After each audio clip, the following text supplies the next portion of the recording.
Lamar Jackson reality check, Ravens QB pressure and 2026 outlook. Lamar Jackson does not get a honeymoon phase, not this year. Not with a rookie head coach, not with a fresh coordinator staff, not with anything. Louis Riddick just went on national television and said the quiet part out loud. There is no grace period in Baltimore, and if this team doesn't win now, every single ounce of blame lands on one man's shoulders. 2 MVPs, 4 Pro Bowls, 0 championships. And in year 9, the patience that once defined the Lamar Jackson era in Baltimore has completely run out. Here's the brutal part.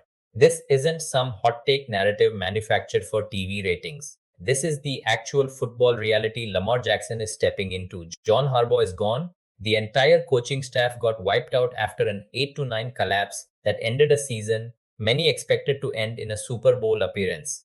In his place, the Ravens rolled the dice on Jesse Minter, a first-time head coach who built his name on the defensive side of the ball as a coordinator, not calling plays for a former MVP quarterback. New offensive coordinator Declan Doyle steps in fresh off Chicago, where he helped mold Caleb Williams into a more disciplined pocket passer.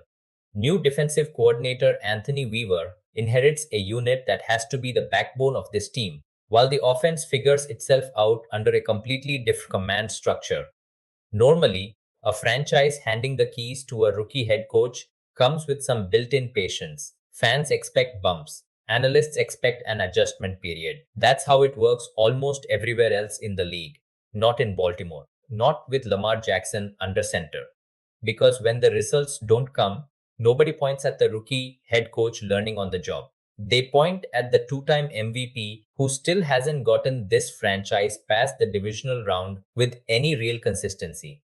That's the disconnect Riddick was highlighting. It doesn't matter how new the voices around Lamar are. The accountability doesn't shift with the coaching staff. It stays locked on him. Let's break down why this criticism is landing now and why it's about to get louder if Baltimore stumbles out of the gate. Start with the 2025 season itself because that's the wound this whole narrative is built on. An 8-9 finish for a roster with legitimate championship talent isn't just disappointing, it's alarming. And the health situation compounded everything. Lamar missed 3 games with a hamstring injury in the middle of the year, then missed another late in the season with a tailbone bruise. Those aren't minor footnotes. For a quarterback whose game is built on elite mobility, a hamstring injury isn't just about the games he sits out. It's about the games he plays through afterward, visibly compromised. And that's exactly what happened. Coming back from the hamstring issue, Jackson wasn't the same explosive threat defenses had to account for on every single snap. Across those 13 games he did play, there were 4 separate outings where he failed to produce a single touchdown, through the air or on the ground. For a player of his caliber, that's a red flag defenses around the league absolutely noticed. When Lamar Jackson isn't scoring touchdowns, the entire Ravens offense loses its identity. Then came the gut punch, a 26-24 loss to the Pittsburgh Steelers that directly cost Baltimore a playoff spot. Not a play-in scenario, not a long-shot bubble game. The Ravens needed that win, and they didn't get it, largely because their franchise quarterback couldn't deliver in the moments that mattered most. This is the tape opposing analysts are pulling up when they question whether Lamar Jackson is truly an elite postseason quarterback. It's not just about the wins and losses, it's about the pattern. 3 different playoff runs in his career, and the Lombardi Trophy remains as far away as ever. At some point, close stops being good enough, especially for a player who's already collected the 2 most prestigious individual regular season honors the league offers. Now overlay that history onto the current situation. A brand new coaching staff walking into a locker room that just underachieved. A rookie head coach who has to earn respect in real time while simultaneously navigating a quarterback room where the starter has more institutional power than almost anyone else on the roster. Declan Doyle installing a new offensive system that Lamar has to learn from scratch at age 29 in year 9 of his career. After years of running a different scheme under Harbaugh and Todd Monken before him. That's not a small adjustment. Every route concept, every protection call, every check at the line of scrimmage. Jackson has to rewire years of muscle memory to fit Doyle's vision. And if that adjustment period produces even a handful of shaky performances early in the season, the pressure Riddick described isn't theoretical anymore. It's happening in real time, week by week, on national broadcasts. But here's the variable nobody's talking about enough. The running back in the room isn't the ball carrier, it's the play caller himself. Declan Doyle spent his most recent stretch shaping Caleb Williams into a quarterback who operates primarily from the pocket, working through progressions, trusting his arm over his legs. Riddick pointed directly at that dynamic. The second Lamar takes off on a scramble instead of resetting in the pocket, or the second he throws an incompletion instead of tucking and running, the comparisons to Doyle's previous system in Chicago are going to write themselves. He's running too much. He's not running enough. He's getting hurt. He's not a passer. Those aren't hypothetical criticisms. Riddick laid them out word for word because he already knows the exact shape this narrative is going to take the moment Baltimore drops a couple of early games. And that's the trap here. Lamar Jackson's game has always thrived on improvisation, on turning a busted play into a 40-yard gain with his legs.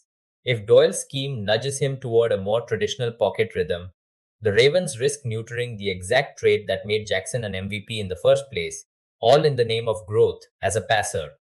That tension, scheme fit against natural instinct, is the real storyline of Baltimore's 2026 season, and it's happening quietly behind all the off-season positivity we've heard so far. Because make no mistake, the optimism has been loud all summer.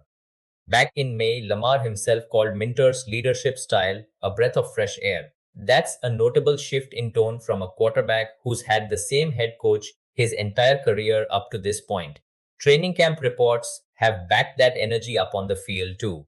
Jackson has reportedly built strong chemistry with rookie wide receiver Jacoby Lane, giving this offense a genuine downfield weapon that wasn't fully established a year ago. Tight end Mark Andrews has also been turning heads in camp, stacking highlight reel plays, and looking like a player determined to prove last season's dip was the exception, not the rule.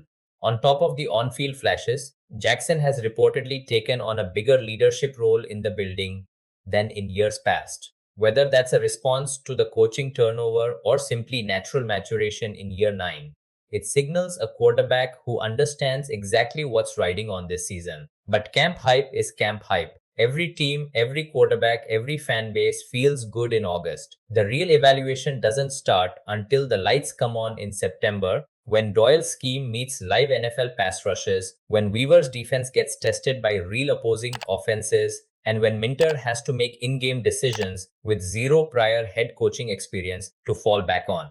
If Baltimore stumbles even slightly in that first month, this Lamar Jackson conversation stops being an off-season talking point and turns into a full-blown weekly crisis exactly the way Riddick predicted. Every incompletion gets dissected, every scramble gets second-guessed, every loss becomes more proof instead of one bad week. And that's exactly what's already happening across the AFC North, where Baltimore isn't the only team dealing with a quarterback under a microscope this offseason. Check out our full breakdown on how the Steelers' quarterback situation is shaping up heading into 2026, because that week matchup against Pittsburgh might end up deciding a lot more than just one game on the schedule for Lamar Jackson and the Ravens.